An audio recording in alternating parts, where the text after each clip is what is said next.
Hey guys, my name is Paige Poppe. Welcome back to my channel. It is April, so it's time to recap March and my March favorites. I'm going to be talking about some favorite art supplies and power tools and podcasts and books for the month of March.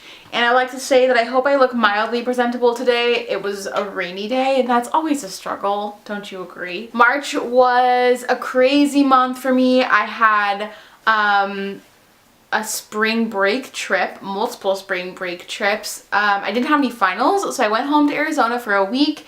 Then I went to New York, Boston, New Hampshire, and Connecticut with my architecture studio. So that was quite the adventure. I'm still working on getting all my footage together from those trips.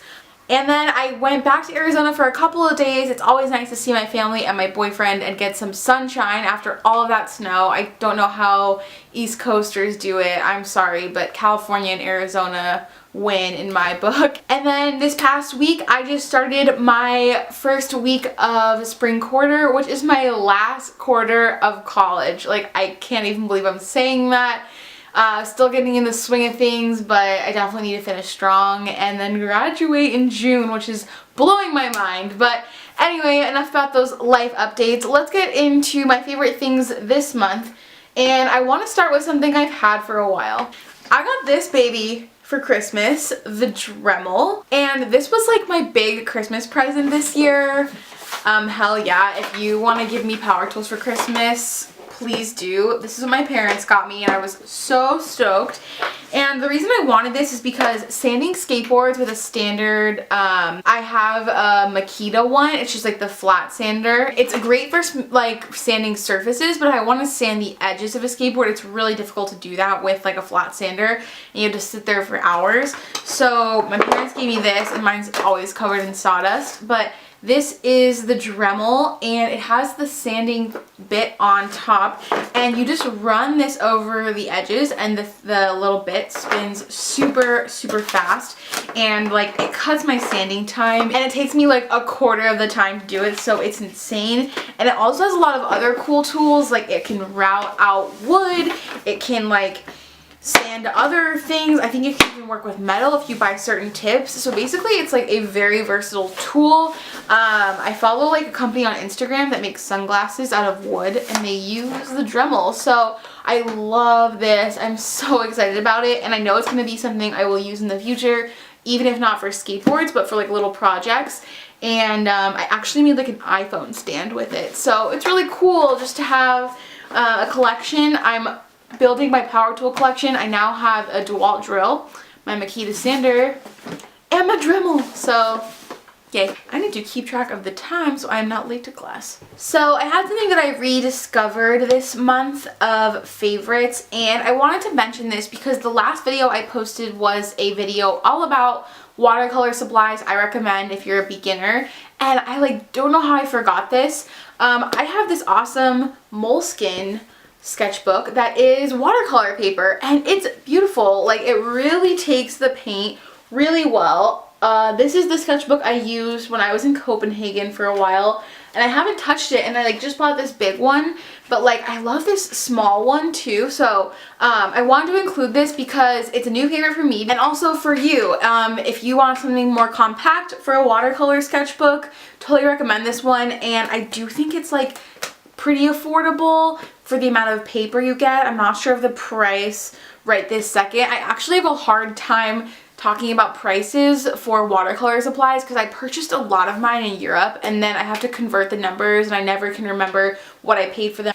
So I will link it down below and you can check it out for yourself, but I recommend it.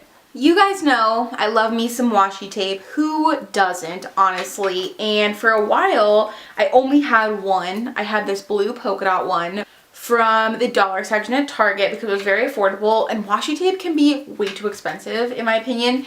And I'm proud to say I now have to have this little pouch from Marc Jacobs to hold all of my washi tapes. This was like a really cool gift I got a long time ago with this like adorable girl. But I have to have a pouch now because I grew my collection, so I'm proud. This stuff is just really fun to scrapbook with. It's removable. It doesn't like tear paper.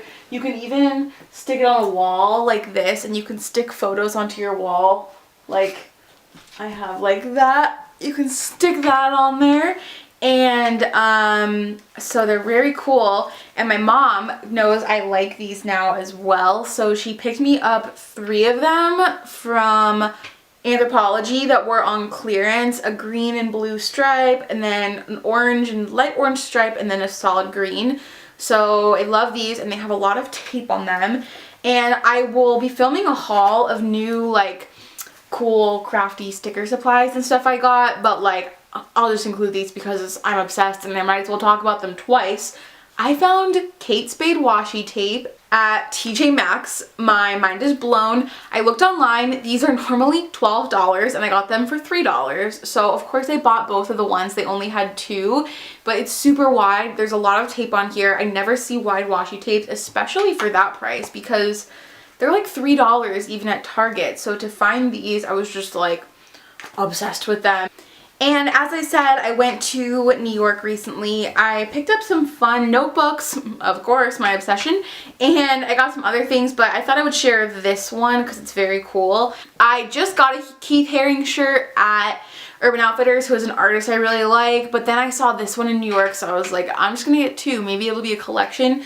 So I got this American Art in the 80s Keith Haring NYC shirt, and I loved the American flag. I love American flag stuff. I think it's cool and cool pride, and since it said NYC, I was like, oh, good souvenir from New York. Even though I'm not gonna lie, New York was kind of crazy to me. Like, I thought it was just so crowded and busy, and I was a little bit overwhelmed, so I'm not sure if I'll be rushing back there again, but it was very cool. The architecture was very cool, and awesome artwork in museums and things. So I thought this was a cool tee, and I got it a little bit oversized, and it's by Sprees NY, SPRZ-NY, I don't know. And I got it at Uniqlo, I forgot to say that, but they were doing artist t-shirts of Andy Warhol, Keith Haring, and Basquiat. So they were super cool, and they were 20 bucks. So I was like, yeah, I want to rep some cool art on my bod until I can get tattoos, which I hope is soon. And you guys know I always love to include a podcast in these videos, so I will say that I listened to many episodes of